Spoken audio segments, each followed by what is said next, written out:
Eu quero agradecer você, né, pela sua audiência, pela sua companhia desde as 6 da manhã, dispensada, claro, aqui ao nosso programa, tá bom?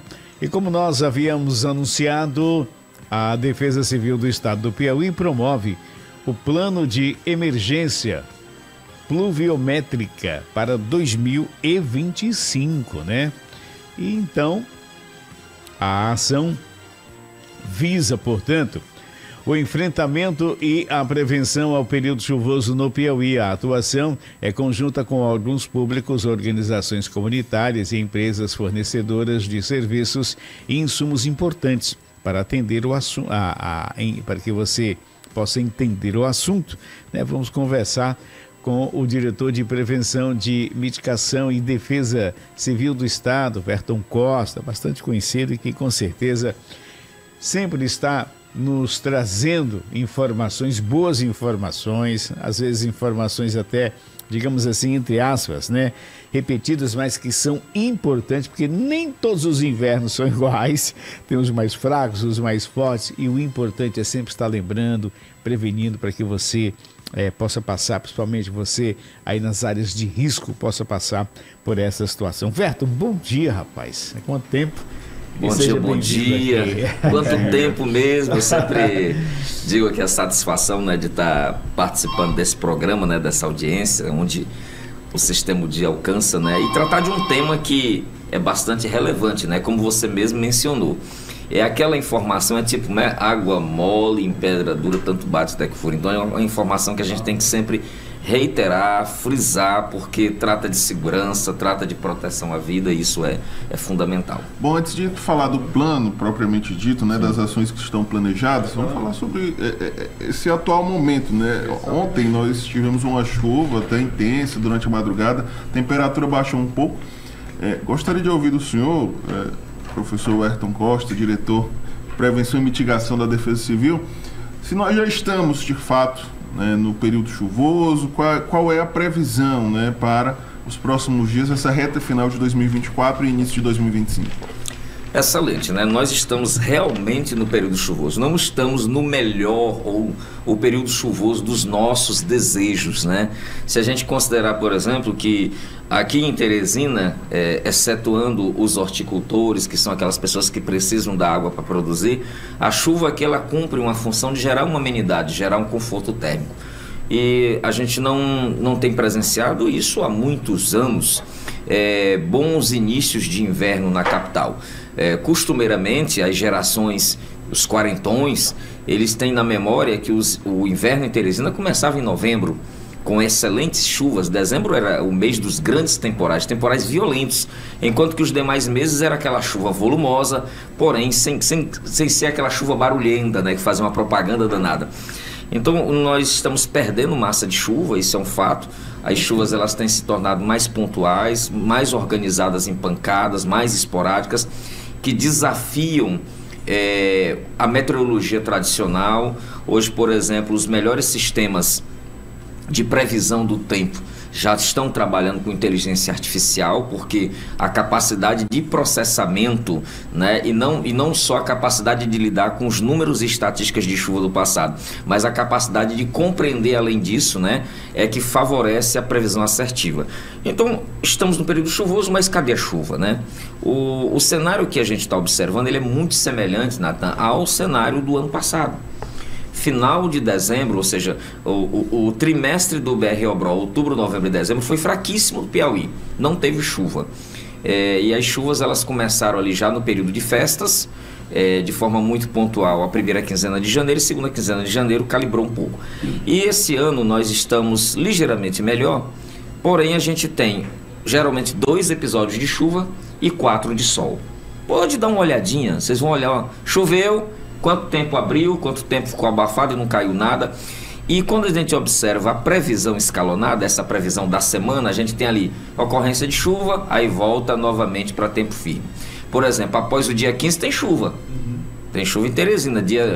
Hoje são o quê? Hoje é dia 11. Dia 13 já vai fechar o tempo aqui, sem necessariamente chover. Dia 15 cai um toró. Aí abre de novo. Aí as chuvas já vão cair lá para o período de festa, é pingando.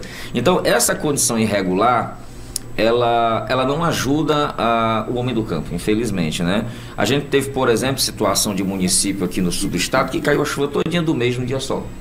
A média de novembro era 50, caiu 80.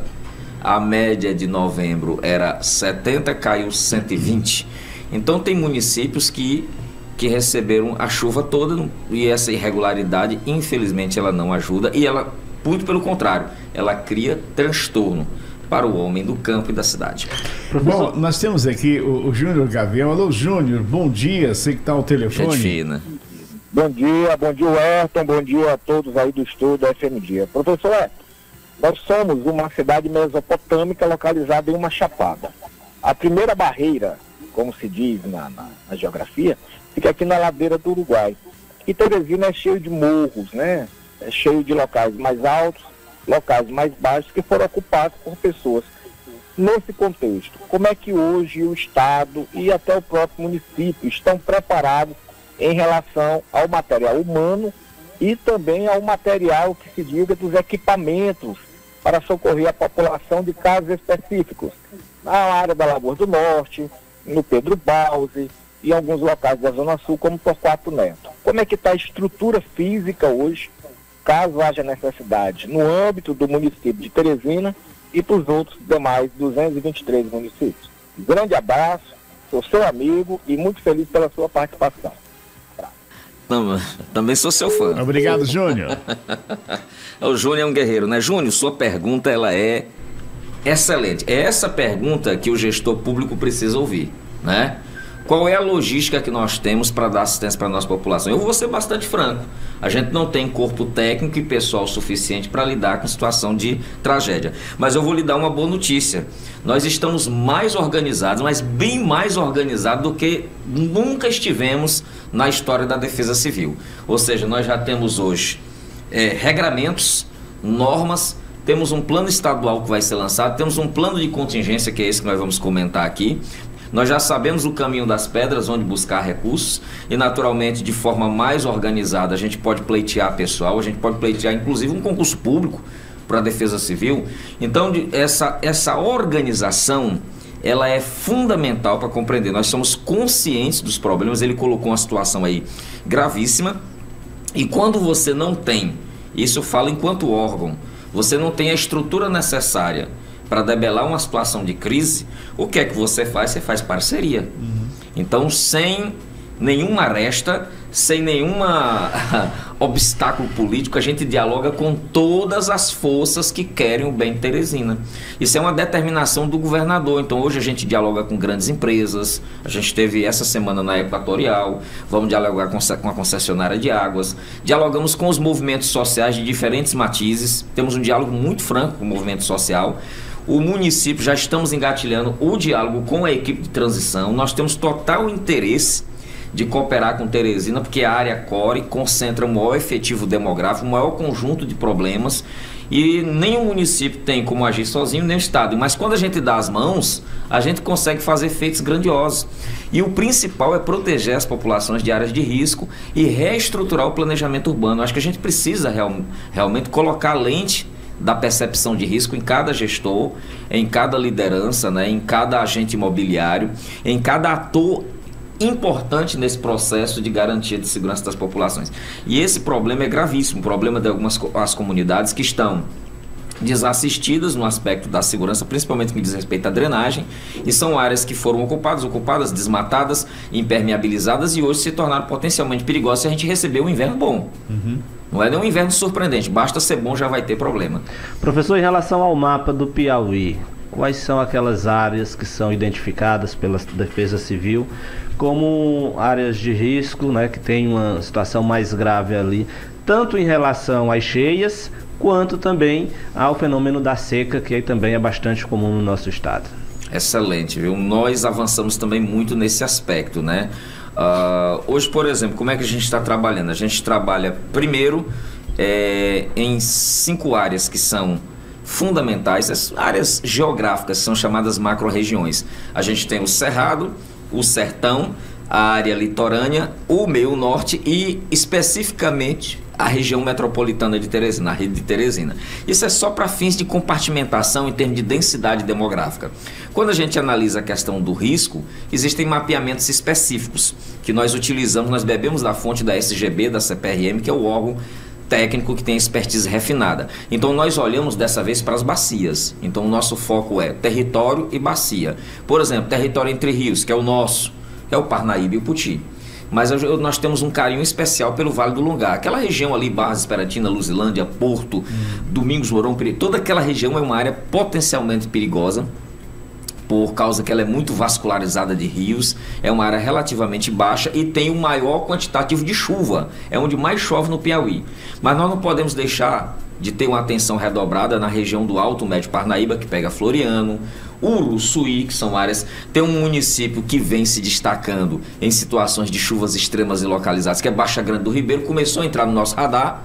São Raimundo Nonato tem uma particularidade de drenagem potencialmente perigosa, nós não podemos esquecer, né? E aí vai, Canto do Buriti nos últimos anos, tanto para fogo quanto para chuva, começou a nos preocupar. Então a gente tem que estar atualizando esse mapeamento. E um detalhe, não é um mapeamento de dizer, porque aconteceu isso, a imprensa não diz, é o mapeamento que é feito in loco. A gente está com a força-tarefa para nessas áreas onde existem comunidades, porque o foco é ir direto à comunidade onde o calo aperta. Por exemplo, você pega Barras, né? A nossa preocupação com Barras são com os ribeiros. A gente tem que construir um projeto de reassentamento daquelas populações. Não dá mais para ficar com essa história, choveu, tira, aí eles voltam. Tem que criar um projeto para melhorar a orla, né, do rio, dar o Marapuã, agregar valor àquela área, valor ambiental e valor turístico, porque não, que lá é lindo, né? E dar dignidade para aquela população. Então, hoje a gente tem que buscar no Ministério das Cidades, é no Ministério do Meio Ambiente, é no nosso ministério, que é o da Integração e Desenvolvimento Regional. Eu tenho viajado muito e essas viagens são mais para poder dialogar com as autoridades e ver quais são as alternativas, quais projetos que a gente pode desenvolver para melhorar. O fato é que a cada ano é um aprendizado e a cada ano é uma responsabilidade, um desafio maior. Professor, a gente tem um problema sério em relação ao planejamento urbano. E aí eu não queria nem destacar as grandes cidades, porque obviamente nelas os problemas são sérios, a solução demanda muito investimento. Eu queria que eu focar a minha pergunta na questão dos pequenos municípios, que no Piauí é a grande maioria. Piauí, 160 cidades, tem menos de 10 mil habitantes, e cidades desse tamanho também enfrentam problemas relacionados ao planejamento urbano, a questão de muitas moradias em áreas de risco. Qual é o contato que a Secretaria de Estado da Defesa Civil tem hoje com esses municípios no sentido de alertar, orientar? Eu imagino que é mais fácil, né, a questão da prevenção, principalmente nesses municípios que ainda são pequenos, que não tem um problema tão grave como Teresina, como Parnaíba, né, Barras, que o senhor acabou de citar, que são grandes cidades. Como é que está o contato hoje da Secretaria de Defesa Civil no sentido de alertar esses gestores da preocupação com o planejamento urbano nessas pequenas cidades? Outra pergunta excelente, né? Eu quero dizer que a Secretaria, né, determinação do nosso secretário Nerinho, está de portas abertas aos pequenos municípios. Por incrível que pareça, né, é a nossa maior preocupação, são os pequenos. Por quê? Porque os pequenos, geralmente, ele não tem um corpo de engenharia que tem uma especialidade com risco, eles têm algumas dificuldades na política de assistência social, enfim, eles não têm sequer um secretário ou um coordenador de defesa civil. E a gente inclusive fez um verdadeiro mutirão, vocês inclusive estavam cobrindo lá o evento, que foi o evento que antigamente era Prepara Prefeito, mas se tornou Pactos Piauí, e nós estávamos simplesmente lá fazendo panfletagem. A gente pegou um cartãozinho da Defesa Civil e estava lá: prefeito, guarde aí, esse aqui é o nosso contato. Aqui você aciona a nossa equipe de engenharia para uma vistoria, você aciona a nossa equipe de assistentes sociais para mapear comunidades vulneráveis, você aciona a prevenção para fazer o projeto do plano de contingência. Então a gente estava lá realmente se oferecendo, pedindo encarecidamente que os gestores abracem a política de proteção e defesa civil. O que é que a gente viu no Rio Grande do Sul? O Rio Grande do Sul é um estado rico, organizado, isso era o que a gente achava que era. De repente a gente se deparou com municípios importantes que não tinham um plano de contingência. Gente, que é isso? Um plano de contingência. Um plano de contingência é um plano para a ação, para salvar vidas, e diz o quê? A tragédia pode acontecer, nós estamos preparados para enfrentá-la.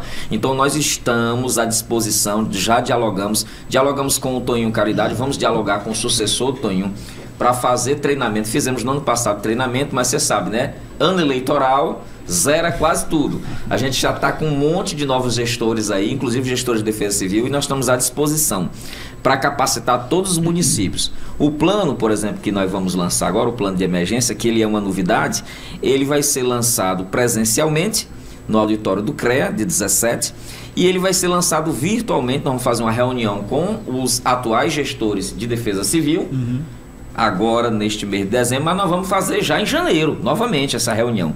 E nós temos um grande evento para o sul do estado. Nós estamos negociando com o prefeito Cristino Castro, que foi reeleito.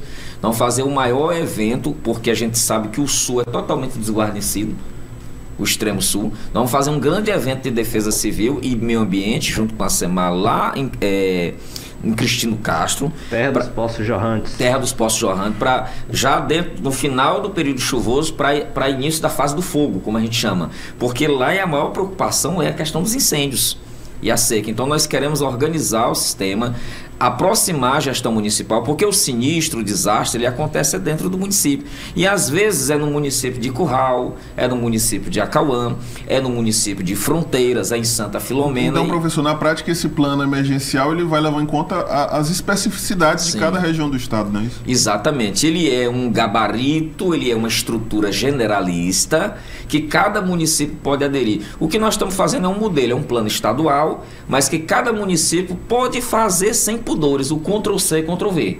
Eu vou pegar bem aqui esse plano e aqui vai virar o plano de Altos, vai virar o plano de Santa Filomena. Então a gente quer que os municípios mimetizem, copiem, reproduzam, e o diferencial desse plano é que nós estamos, por exemplo, há 2 anos de gestão e primeiro não tinha plano. Começa por aí. Acionar a Defesa Civil para ligar uma luta. Hoje tem telefone pra caramba lá. Tem vários contatos que você pode utilizar. Até a rede social atende. Se você entrar no Instagram agora, mandar uma mensagem, tem alguém que vai dizer lá: oi, tudo bem? Tá. E um detalhe importante, o plano ele tem um fluxo de atuação. A gente incorporou dentro da Defesa Civil, que nós somos... Só tem 3 defesas civis no Brasil que não são militares. É Piauí, Paraíba e Bahia. Então não tinha outro jeito. Nós trouxemos para dentro da Defesa Civil, não só militar, mas também trouxemos a doutrina militar, porque ela opera, porque ela funciona, não tem, né, é um fato. Então nós temos uma metodologia chamada Sistema de Comando de Incidentes. E lá tem um fluxo, o comandante é o secretário, cada diretor tem suas atribuições, e na hora do pega para capar, esses diretores têm as suas funções majoradas, em plantões majorados. Bom, só uma pergunta aqui de ouvinte, um telespectador. Então vamos para a pergunta do Josenildo, né? Então vamos à pergunta. Bom dia, Magela. Bom dia, João Magalhães. Bom dia, Natan. Bom dia, professor Ayrton Costa. Josenildo, aqui de Disseu. Eu queria perguntar ao professor qual é o fenômeno climático que vai predominar no ano de 2025. É o Ninho ou Laninha? Um ótimo dia a todos. Tá aí, Josenildo. Tá aí, Everton. Josenildo Castelo, gente boa, viu? Ô, Josenildo, forte abraço, meu irmão, seu companheiro de longas datas. Olha, a gente está vivendo, já está formada uma laninha, né? Para que o telespectador, o ouvinte possa entender, laninha é o ninho, muito, o pessoal da mídia fala muito isso, os meteorologistas, climatologistas. Na verdade, ele está relacionado com a temperatura das águas do mar. A qualidade da nossa chuva depende do mar. Mar quente, mar frio. Se o nosso mar, o Atlântico, aquele lá de Luiz Correia, está frio, não presta. Não presta, não tem chuva. Se está quente, show, vai ter chuva. Só que ele não funciona sozinho. Olha, ele tem um irmãozinho dele lá do outro lado chamado Oceano Pacífico. Então tem que estar um contrário do outro. Então quando o Pacífico está frio e o Atlântico está quente, meu amigo, é toró. É toró que você não queira nem saber o tamanho. Aí o que é que está acontecendo? O Pacífico está frio e o Atlântico não esquentou do jeito que a gente pensava, né? Então por isso que a chuva, olha a explicação aí, né? A gente evita entrar nessa parte técnica. É por isso que as chuvas estão irregulares. Só que ele está ganhando calor, o bichinho, né? Então aí é que vem a preocupação. Ele começa a ganhar calor e aí a laninha vai atuar. Provavelmente ela será uma laninha de curta duração, ou seja, a repercussão dela vai acontecer logo ali em janeiro e fevereiro, logo no começo do ano, 2 meses com potencial para chuva. E diga-se de passagem, por causa da temperatura do ar, que é diferente da temperatura do mar, essa temperatura do ar pode fazer com que esses temporais, viu, sejam valentes, sejam temporais intensos, e dessa forma a gente resolveu fazer o plano, porque nós estamos lidando com uma realidade completamente diferente. Então, se há risco, a gente tem que estar preparado para esse risco. Professor, há algumas semanas a gente observou uma dificuldade na operação carro-pipa. A gente sabe que no semiárido piauiense muitas cidades são abastecidas, água mesmo para consumo, através da operação carro-pipa, que é comandada pelo Exército Brasileiro, mas a Defesa Civil certamente acompanha, né? Como é que está hoje a realidade dessas famílias, dessas cidades que precisam do trabalho do carro-pipa para ter acesso à água potável? Como é que a Defesa Civil tem acompanhado isso? E se há uma previsão, né, da gente tentar mudar essa realidade e, de certa forma, garantir mais dignidade a essas pessoas? Olha, você tocou numa questão que é uma questão de honra do governo, né? O governador Rafael Fonteles foi eleito com a ideia de minimizar essa dependência. O secretário Nerinho assumiu, disse que ele é um secretário do sertão, conviveu com isso, com a vida toda, o pai dele, ele. É muito. Se eu disser para você que o carro-pipa não vai acabar, isso é fato. Ele vai continuar porque ele vai atender aquelas comunidades mais remotas.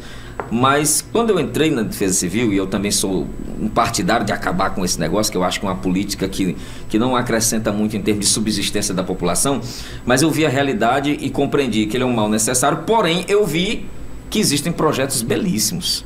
A própria Defesa Civil tem um projeto chamado Adutora do Sertão, cara, que é uma coisa fantástica, fantástica mesmo, de garantir água. É uma adutora alimentada pelos poços de melhor qualidade, né? É um projeto caro, o governo tem buscado recursos para viabilizar, mas enquanto não viabiliza, esse ano nós conseguimos os recursos para o carro-pipa, mas a Defesa Civil teve muitas dificuldades burocráticas ao extremo para desenvolver esse programa. Ocorreram algumas mudanças na tramitação dos processos, inclusive as comunidades serão ainda atendidas pelo pipa, eu vou ressaltar para vocês, mesmo com chuva. Às vezes as pessoas questionaram, mas professor, a água vai chegar, já está chovendo. Não, mas aí é que está. A demanda por água no sertão é a demanda por água potável. A água das primeiras chuvas, ela não é potável, ela não tem potabilidade, ela é muito irregular, né? Nós temos comunidades hoje, olha, a situação é dramática. Quando a gente é leigo, por exemplo, eu via só no meu gabinete na UESP, eu achava que era o seguinte, não tinha água, pronto, mas existem comunidades que têm água. O problema é que essa água não serve absolutamente para nada. Vocês já beberam água salobra? Eu bebi, eu viajei para o município, eu bebi água com sal, eu bebi água com ferro, eu bebi água com enxofre. Meu amigo, são experiências estranhas, né? Aí se o cara diz, essa água aqui, ela é sulfurosa. Não, essa água aqui, a melhor água é a nossa aqui, viu? Desculpe, meus amigos do interior, água carbonatada. Tem, carbonato de cálcio, água de Teresina. Por isso que o pessoal se apaixona por Teresina. É doce. Mas olha, o problema é muito sério. Tanto que o governo lançou um programa chamado Água e Vida. Esse programa busca conjugar várias ações para melhorar a qualidade de vida. Algumas ações já foram feitas. Existe uma cobrança sistemática do governador. O governador cobra que o cronograma seja cumprido. A CEPLAN é o órgão que monitora a execução desses programas. E eu vejo que para cada situação, para cada realidade, tem que ser uma ação diferente. Em alguns municípios é preciso implantar desalinizadores. Tem água, mas ela não presta. Em outros não tem água de jeito nenhum. Então tem que criar um sistema de adutora, porque o carro-pipa não consegue suprir a demanda. Olha, eu acho um absurdo uma comunidade gastar todo o seu orçamento com água mineral ou pagar um pipa, viu? É doloroso. Então tem que se equacionar. E a gente está na briga aí para conseguir esses recursos. Ok, agora em Teresina, 7h58. Queremos agradecer a Berton Costa, né, trazendo aqui essas informações. Algo mais, Berton, que gostaria de passar para a nossa comunidade? Eu vou passar aqui só os nossos números. Esses aqui são os números de atendimento, são celulares, é o WhatsApp. Você pode mandar o áudio, o vídeo, a foto, 86, né? Todos aí. Eu tenho aqui o da minha diretoria, que é o 9409-9388, 9409-9388. Da diretoria de resposta, que é aquela que aconteceu o sinistro, né? Aí precisa de assistência, a 9450 6787, 9450 6787. A engenharia, existe algum risco, né, de desmoronamento, desabamento? Aí nós temos o 94, opa, deixa eu olhar o número direito aqui. Isso é pequenininho, né? Esse número aqui é pequeno demais. É o 414 8481. Botaram 9 a mais. 9414 8481. 9414 8481. Então esses números são os números operacionais, né? Antigamente você tentava falar com a Defesa Civil e não conseguia nem ligar. Hoje você fala com o diretor, né? Você fala com o diretor de resposta, você fala com o diretor de engenharia, porque esses cabas estão ali mesmo é para servir vocês. Então tem que ligar, né? É verdade. Então, Verton, bom dia, um excelente trabalho. Qualquer coisa, estamos aqui à disposição para que a gente possa levar para a nossa comunidade, né, esses assuntos importantes e pertinentes do nosso dia a dia. Só tenho a agradecer, né, mais uma vez, o Sistema Dia presta um relevante serviço público, orientando a população piauiense a lidar com as situações de risco. Muito obrigado, viu, gente?